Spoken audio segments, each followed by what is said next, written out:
What's the matter? Whoever wants to die next can come forward.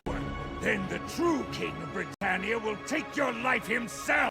This is Askeladd, the real main character of Vinland Saga's prologue. Now, I'm going to say this before I read you guys the peak script I made. This is your warning now to click off if you're not caught up to anime and Vinland Saga, because we're going deep into spoiler territory about Vinland Saga, because it's peak, and we love Askeladd. We love all these characters, so let's get right into it. Askeladd is one of the most complex characters in anime. A man who murders entire villages, manipulates and lies to everyone around him, all for the sake of saving his homeland, Wales. Fans are divided. Some see him as pure evil, and others a tragic antagonist. This is a guy who orders the wipeout of a village of over 60 people for food and resources and shelter, and then executes the survivors on the spot. To his men, that's just Viking logic. Askeladd isn't like them. He knows it's evil. He knows he's a monster, and he does it anyway. So why? To answer that, we have to go back to where he came from. Askeladd was born from two different worlds. His mother, a Welsh woman and descendant of the legendary Artorius, and his father, a Viking named Olaf, a savage raider who took her as spoils and abandoned her to rot in poverty. Askeladd grew up sleeping in horse filth while listening to his mother's manic delusions about salvation. He learned early that legends don't save anyone in the Viking world. That's why he became a subscriber of Machiavellism. When his mother finally lost her mind and died, Askeladd killed his father in cold blood.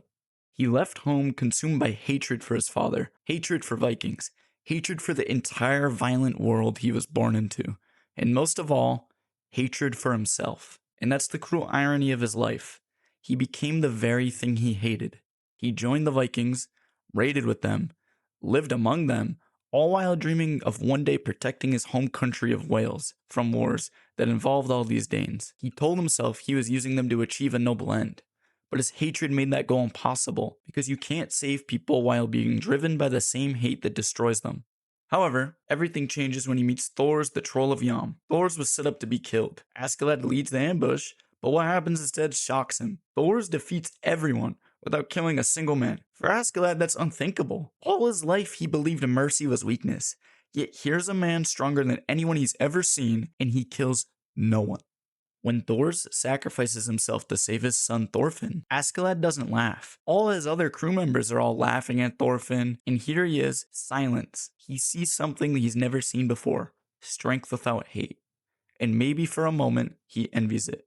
Thorfinn grows up chasing revenge, serving under the very man who killed his father. Askeladd keeps him close, lets him fight for the right to duel, but deep down, he's trying to teach Thorfinn the same truth he saw in Thors, that hate is a chain. Thorfinn never learns it, and neither does Askeladd. Just like Thorfinn's hatred for Askeladd blinds him from ever beating him in a duel, Askeladd's hatred for Viking blinds him from ever truly saving Wales. Because Askeladd still believes the ends justify the means. When his crew captures Prince Canute, he sees a way to finally protect Wales. But to control Canute, he murders Ragnar, the boy's father figure. It's another act of cold pragmatism, and it costs him everything. When his men rebel and Thorkel's army close in, Askeladd's mask finally breaks. He sends Thorfinn, Bjorn, and Canute away on a sled and turns to his own men, the same one he's led for years, and tells them the truth.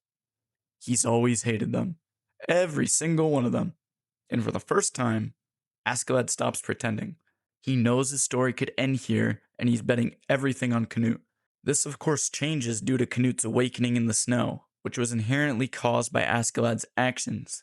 He becomes what Askeladd never could, a man who could put his hate aside in place of strength for creation, not destruction. Obviously that changes, season 2, but either way, Askeladd is saved, and they even gain Thorkel's army as allies, and with that they march to the king.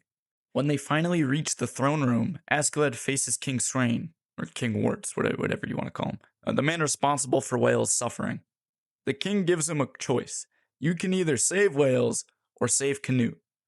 Askeladd chooses both. Askechad. He pretends to go insane, draws his sword, and kills the king himself.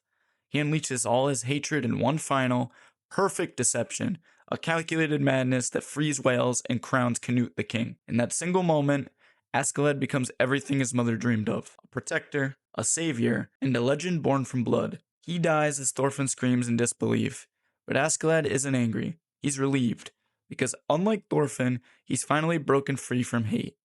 In his last breath, he tells Thorfinn to do the same, to become a true warrior like his father Thors. Askeladd's story is tragic because he lives in contradiction. He wanted to save people, but was poisoned by the very hate he fought against. And yet, through that hate, he did accomplish his goal, but at the loss of his own morality, which is why he leaves his teachings to Thorfinn in hopes that he can break free from the chains of hatred that loomed over the Danes. If you enjoyed this, make sure to leave a like and subscribe. I'm trying to beat Jonatica to 100 subs. He talks a lot of shit. We're trying to really, surpass this kid, get him out of our menu, man. And I mean, yeah, I like making videos like this. I hope we can keep doing it. I'm trying to get better about being on camera. Not really there yet, but we're working on it. And I mean, again, stay tuned if you enjoyed. We're going to keep going, keep making videos like this. And I appreciate the support. So see you guys. Stay tuned. Peace.